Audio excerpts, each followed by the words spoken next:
High friend, ಹೇಗಿದ್ದೀರಿ? I hope ಎಲ್ಲ ಚೆನ್ನಾಗಿದ್ದೀರಾ ಅಂದ್ಕೊಂಡಿದ್ದೀನಿ. ನಾನು ತುಂಬ ಚೆನ್ನಾಗಿದ್ದೀನಿ. ಬನ್ನಿ ಇವತ್ತು ನಮ್ಮ ಶಾಪ್ ಟೂರ್ ಮಾಡೋಣ, ಆಯಿತಾ? ನನ್ನ ಹತ್ರ ಏನೇನಿದೆ, ಶಾಪಲ್ಲಿ ಏನೇನಿದೆ ಎಲ್ಲ ತೋರಿಸ್ತೀನಿ. ಇವೆಲ್ಲ ವರಲಕ್ಷ್ಮಿ ಹಬ್ಬದಿಂದ ಸೀರೆಗಳ ಬಾರ್ಡ್ರ್ ಸೀರೆಗಳು ಅಂತೇಳಿ ಅಂಗಡಿಗೆ ಐಟಮ್ ಹಾಕಿದ್ದೆ. ಬಾರ್ಡ್ರ್ ಸೀರೆಗಳು ಸೇಲು ಮತ್ತು ಸ್ಟಿಚಿಂಗ್ ನನ್ನ ಹತ್ರನೇ ಬರ್ತಾರಲ್ಲ ಅಂಥೇಳಿ ಸ್ವಲ್ಪ ಟೈಲರಿಂಗ್ ಅಂಗಡಿ ಅಂದರೆ ಸ್ವಲ್ಪ ಸೀರೆಗಳು ಡ್ರೆಸ್ಗಳು ಇರಬೇಕು. ಆಗ ಸ್ವಲ್ಪ ಹಾಕ್ಕೊಂಡಿದ್ದೆ, ಆಲ್ಮೋಸ್ಟು ಖಾಲಿಯಾಗಿದೆ. ನಾನು ಅದನ್ನು ಇಷ್ಟು ಮಿಸ್ಸಿಯಾಗಿ ಇಟ್ಕೊಂಡಿದ್ದೀನಿ ನೋಡಿ, ಅದನ್ನು ಜೋಡಿಸಿರಲಿಲ್ಲ. ಬಟ್ ಆದರೆ ವಿಡಿಯೋ ಮಾಡಾದ್ಮೇಲೆಲ್ಲ ಕ್ಲೀನ್ ಮಾಡಿದೆ, ಜೋಡಿಸ್ದೆ. ನನಗೆ ಬೇಜಾರಾಗೋಯ್ತು ಈ ಥರ ವಿಡಿಯೋ ಮಾಡಿದ್ನಲ್ಲ ಅಂಥೇಳಿ. ಎಲ್ಲ ಕ್ಲೀನ್ ಮಾಡಿ ರೆಡಿ ಮಾಡಿ ಎಲ್ಲ ಜೋಡಿಸಿಟ್ಟಿದ್ದೀನಿ. ಇದೊಂದು ಗ್ರೀನ್ ಕಲರ್ ಸ್ಯಾರಿ ಚೆನ್ನಾಗಿದೆ, ಗ್ರೀನ್ ಮತ್ತು maroon border sari. Soft silk ಅಂತಾರಲ್ಲ ಆ ಟೈಪಲ್ಲಿ ಸ್ವಲ್ಪ ಬಾರ್ಡ್ರ್ ಸೀರೆ. ಲಕ್ಷ್ಮಿಗೆ ಆಲ್ಮೋಸ್ಟ್ ಬಾರ್ಡ್ರ್ ಸೀರೆನ ಉಡ್ಸೋದಲ್ವಾ. ಇದ್ರ ಸೀರೆಗಳು, ಫ್ಯಾನ್ಸಿ ಸೀರೆಗಳು ಸ್ವಲ್ಪ ಕಮ್ಮಿ, ಆದರೂ ಸ್ವಲ್ಪ ಫ್ಯಾನ್ಸಿ ಸೀರೆನೂ ಹಾಕಿದ್ದೀನಿ. ಬನಾರಸ್ ಸೀರೆ ಅಂತೂ ಈಗ ಮೊದಲೆಲ್ಲ 1,500, ನಾನು ತೊಗೊಂಡೋಗಲೇ 1,500 2,000 ಕೊಟ್ಟು ತೊಗೊಂಡ್ವಿ. ಈಗ ನೋಡಿ 800 900ಕ್ಕೆಲ್ಲ ಬನಾರಸ್ ಸೀರೆಗಳು. ಅಂದರೆ ಅದು ಸ್ವಲ್ಪ ಬಿಸಿಲಿಗೆ ಹೋದರೆ ಶೇಡ್ ಆಗುತ್ತೆ. ಇವೆಲ್ಲ ಫ್ಯಾನ್ಸಿ ಸೀರೆ ಮಾಮೂಲಿ, ಸ್ಲೀವ್ ಮಾತ್ರ ಬೇರೆ ಕಲರ್ ಬರುತ್ತೆ ಆ ಥರದಲ್ಲಿ.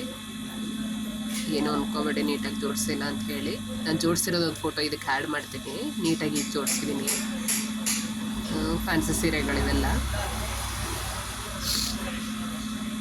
ಸ್ವಲ್ಪ ಹೆಲ್ತ್ ಇಶ್ಯೂಸ್ ಇತ್ತು, ಹತ್ರ 1 ವಾರ ಆಯಿತು ನನಗೆ ಹುಷಾರಿಲ್ದಾಗಾಗಿ. ಇದು ಲೆನಿನ್ ಕಾಟನ್, ನಂಗೆ ಸಖತ್ ಇಷ್ಟ ಆದ ಸೀರೆ ಇದು.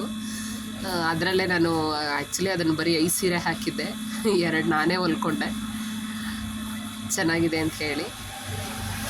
ಅದು ಭಾಗ್ಯಲಕ್ಷ್ಮಿನ ಲಕ್ಷ್ಮೀ ಬರಮ್ಮ ಸೀರೆಯಲ್ಲಿ ಲಕ್ಷ್ಮಿ ಉಟ್ಕೊತಾಳಲ್ಲ ಆ ಥರ ಸೀರೆದಲ್ಲಿ ಇದು.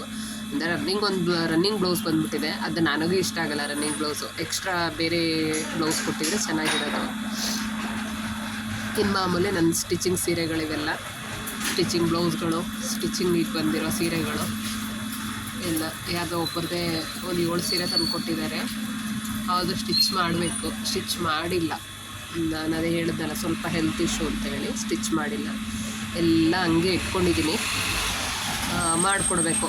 ಅಂದರೆ ಹುಷಾರಾದರೆ ಒಂದೇ ದಿವಸದಲ್ಲಿ ಇವೆಲ್ಲ ಒಂದೇ ದಿವಸ ಫಿನಿಶ್ ಆಗಿಬಿಡ್ತವೆ ನನ್ನ ಹತ್ರ. ಹಾಗಾಗಿ ಹೆಂಗೋ ಮಾಡ್ತೀನಲ್ಲ ಅಂತ ಸೋಂಬೇರಿ ನಾನು.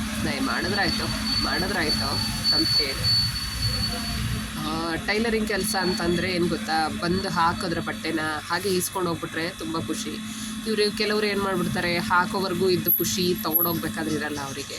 ಆವಾಗ ಅದು ಡೆಡ್ ಅಮೌಂಟಾಗಿ ನಾವು ಬಂಡವಾಳ ಹಾಕಿ ಹೊಲ್ದು ಇಟ್ಟಾಗ ಅದು ತೊಗೊಂಡೋಗ್ಲಿಲ್ಲ ಅಂದಾಗ ನಮ್ಗೆ ತುಂಬ ಬೇಜಾರಾಗುತ್ತೆ. ಆವಾಗ ಏನಾಗುತ್ತೆ, ಈ ಕೆಲಸದ ಮೇಲೆ ಇಂಟ್ರೆಸ್ಟ್ ಹೋಗ್ಬಿಡುತ್ತೆ ಸ್ವಲ್ಪ.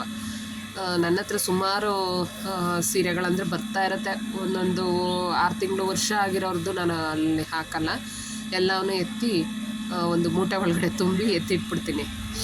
ಎತ್ತಿಟ್ಟಿದ್ದೇನು ಮಾಡ್ತೀನಪ್ಪ ಅಂತಂದರೆ, ಮಾಮೂಲಿ ಈ ಬೀದಿ ಮೇಲೆ ಮಾರಕ್ಕೆ ಬರ್ತಾರಲ್ಲ, ಬಳೆಗಳು ಸರಗಳು ಮಾರಕ್ಕೆ ಬರ್ತಾರಲ್ಲ, ಅವರಿಗೆ ಬ್ಲೌಸು ಮತ್ತು ಸೀರೆಗಳನ್ನ ಕೊಟ್ಬಿಡ್ತೀನಿ. ಹಾಕೋತಾರೆ ಪಾಪ, ಅವರಾದರೂ ಹಾಕ್ಕೋತಾರೆ. ಅಳತೆ ಬ್ಲೌಸ್ಗಳು ಅವೆಲ್ಲ ನೋಡಿ, ಅಲ್ಲಿ ಮೂಟೆಯಲ್ಲಿ ತುಂಬಿಟ್ಟಿರ್ತೀನಿ ಎಲ್ಲವನ್ನೂ ನಾನು. ಅಳತೆ ಬ್ಲೌಸುಗಳು, ಹೊಸ ಸೀರೆಗಳು, ಹೊಸ ಬ್ಲೌಸ್ಗಳನ್ನ ಕೊಟ್ಬಿಡ್ತೀನಿ. ಇಲ್ಲ ಅನಾಥಾಶ್ರಮದವ್ರು ಬಂದರೆ ಅವರಿಗೆ ಕೊಟ್ಬಿಡ್ತೀನಿ, ಅವರಾದರೂ ಉಟ್ಕೋತಾರೆ ಒಂದೊಂದು ದಿವಸ ಅಲ್ವಾ. ನಾನು ಇಟ್ಕೊಂಡು ಇನ್ನೇನು ಮಾಡೋದು, ಹೆಂಗಿದ್ರು ವೇಸ್ಟ್ ಆಗುತ್ತೆ ಅಂಥೇಳಿ. ಇದು ನೋಡಿ ನನ್ನ ಲವ್ಲಿ ಪಾರ್ಟ್ನರ್, ನನ್ನ ಪಾರ್ಟ್ನರ್.